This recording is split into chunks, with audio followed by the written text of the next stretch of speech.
The ability to simplify means to eliminate the unnecessary, so that the necessary may speak.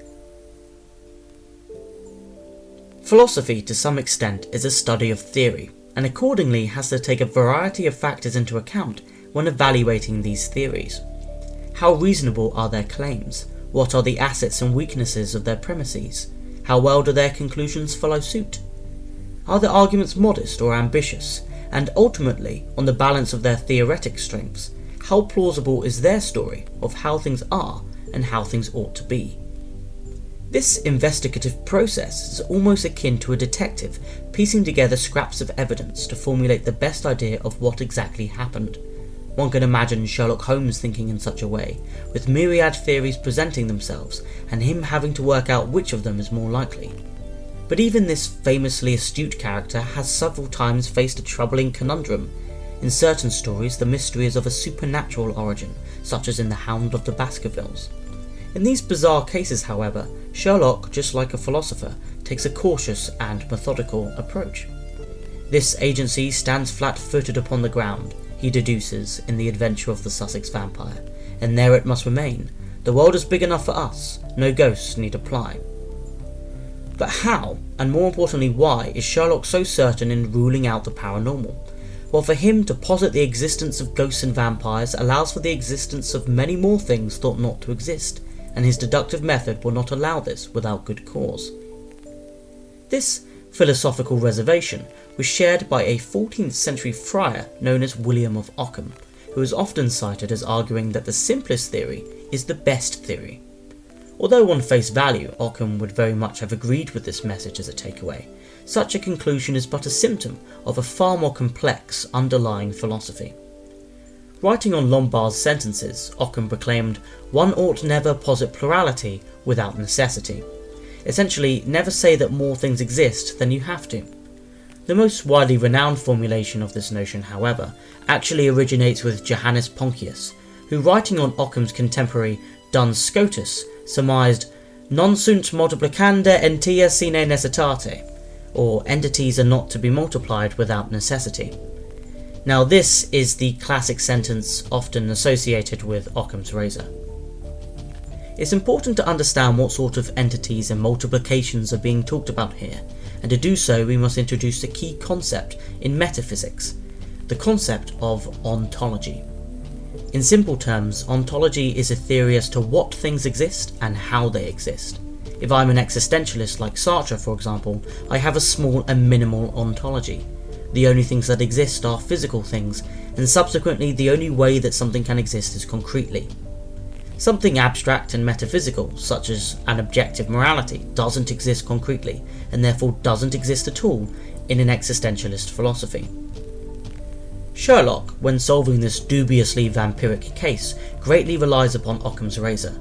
To posit the existence of ghosts is to expand his ontology, and say not only that more things exist, but there are more ways for a thing to exist, and he doesn't want to multiply these entities without due necessity.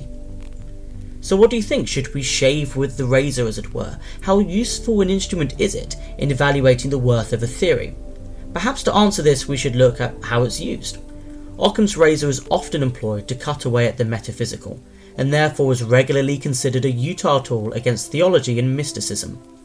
To say that the soul exists, for example, is to immediately complicate one's ontology with not only an additional mode of being, but also a mechanism of access between modes of being.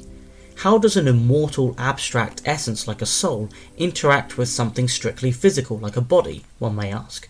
What's more, what are the origins and the phenomenologies of these metaphysical states?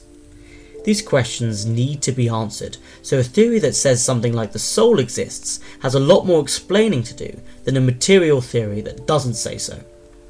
This point was highlighted by Albert Einstein, who, writing in 1921, said, "The mystical trend of our time, so-called theosophy and spiritualism, is for me no more than a symptom of weakness and confusion. The concept of a soul without a body seems to me to be empty and devoid of meaning." The famous philosopher Willard van Orman Quine later refocused the discourse surrounding Occam's razor by introducing a new concept of ontological parsimony. Parsimony, as a notion, is borrowed from economics and means to be more frugal with resources, to favour spending less. Ontological parsimony can thus be thought of as a preference for a lesser, more economical ontology. For this reason, Occam's razor is sometimes known as the law of parsimony, or lex parsimonium. Theories that posit more are less parsimonious. That does not mean that less parsimonious theories are worse, but again that they need to be more careful in resourcing explanations for what they posit, and making sure that all of their entities are absolutely necessary. All other things being equal, the simpler, more parsimonious theory is to be generally favoured. This makes Occam's razor particularly sharp against ad hoc hypotheses, clauses that save theories by making them unfalsifiable. God works in mysterious ways is an infamous example of one, and there have been several reductio ad absurdum attempts to ridicule such thoughts. A good parody of ad hoc hypotheses can be found in Carl Sagan's book The Demon-Haunted World, wherein he sardonically insists that there's a dragon in his garage. When we visit the garage and see there's nothing there, he says it's because the dragon is invisible. When it's suggested we lay down sand to see its footprints, he says this won't work because the dragon floats. When an infrared detector is produced, it's said that the beast's fire is heatless. And when plans are made to spray paint the dragon, it's said to be incorporeal so the paint won't stick. In other words, the ad hoc hypotheses are conveniences that render a theory immune to all means of empirical verification. These hypotheses are sometimes difficult for empiricism to tackle conscientiously, but Occam's razor makes short work of them. A better and more parsimonious explanation is that there is no dragon at all, it cleanly says.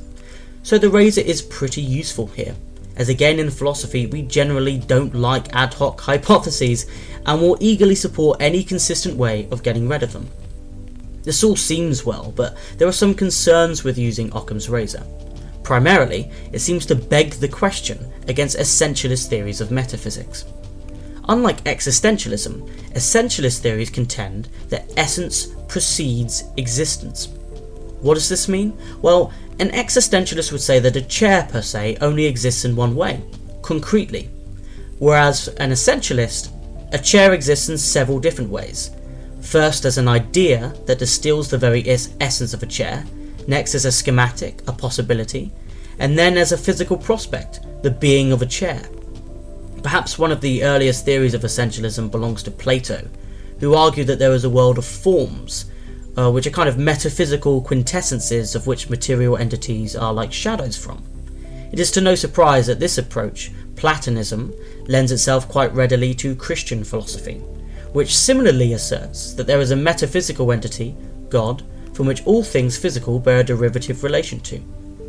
Of course, this all seems strikingly lacking in ontological parsimony, as essentialist theories argue for a pluralism that allows a lot of things to exist in a lot of different ways. If we use Occam's razor, we are invariably going to favour existentialist theories over essentialist ones. But why, an essentialist would ask? Why is simplicity important? And this is a very good question, and dare I say, maybe even a problem for the razor. This actually leads perfectly into the second issue. Occam's razor contradicts another respected philosophy, the law of plenitude, which claims that the universe contains all modes of existence. Such a principle rests at the very heart of several philosophers' systems, philosophers like Bruno and Spinoza, but critically, Leibniz. Leibniz established a whole new way to talk about modality through the vocab of possible worlds. If you roll a die, for example, there are numerous possible outcomes of possible worlds. One where the result is a 1, one where the result is a 2, one where the die is cocked. Leibniz's theodicy asserts that we live in the best of all possible worlds, but broadly inherits the problem of having physically possible, but explanatorily idle objects. But why is this a problem? Well, again, because he is saying that there are a lot of things which can and do exist in different ways. Occam's razor views this ontology as just messy, larger than it needs to be. This exact criticism, by the way, was made fairly recently against the metaphysicist David Lewis, who believed that these possible worlds were not only theoretically real, but also actually existed. His reasoning was that as it's practically useful in terms of language and modal logic to treat them as really existing, then they really exist. Of course, this modal realism, as it's known, is catastrophically non-parsimonious, and posits such an inflated and infinite ontology that it's like using Occam's razor against an endless beard. "I don't know how to refute an incredulous stare," he famously retorted when putting his theory to the academic community, and this remark, and his theory at large for that matter, calls on us to justify our use of the razor, and we should consequently begin to consider the law of parsimony. Is simplicity really that important for a theory? Is it of greater value than explanatory utility? These are good questions, and they show at the very least that there are some very real issues with using Occam's razor. On balance, Occam's razor is an incredibly useful instrument in the philosopher's arsenal, but we ought to be more careful in using it than we realise. It's not just a demand for simplicity, but rather a commitment to a whole theory of metaphysics and philosophic values. A potential solution is not to blunten it, but to sharpen it, demand greater levels of argumentative evidence from theories that posit more, but not disregard them on parsimony alone. You should aim to be exact and specific, but it remains unclear as to the true virtue of ontological modesty. One thing, however, can be agreed. We are to admit no more causes of natural things than such as are both true and sufficient to explain their appearances. And I'm afraid, guys, that is the end of the video. If you enjoyed it, be sure to hit that like button and maybe even share it for your friends to enjoy too. If you haven't already, please subscribe to the Polymath Paradise. It's free. It's a great way to support the channel and make sure we can make more content like this. And remember to turn on notifications so that you know when we upload a new video. And I think that is everything. As always, everyone, thank you for watching. I'll see you next time.